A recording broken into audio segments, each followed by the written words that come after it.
Tangis histeris ketakutan, bocah terjebak di dalam lift gedung Pemkot Depok, jurnalis sigap selamatkan korban. Tangis ketakutan bocah perempuan terjebak lift gedung pemerintah kota Depok pada Kamis 16 November 2023 kini jadi sorotan. Teriakan minta tolong sang bocah pun didengar para wartawan yang sedang bertugas. Awalnya, para wartawan itu hendak mewawancarai Kepala Dinas Kesehatan Kota Depok, Mary Liziawati. Sejumlah wartawan pun langsung mengecek asal suara dari dalam lift lantai 3 gedung di Baleka Pemkot Depok.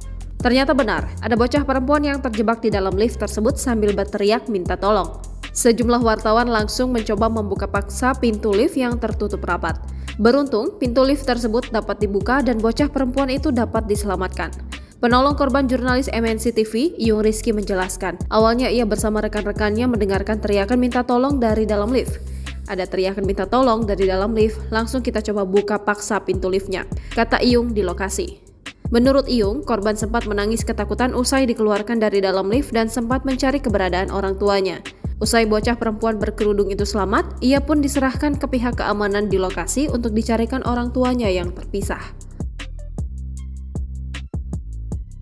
Download Tribun X sekarang, menghadirkan lokal menjadi Indonesia.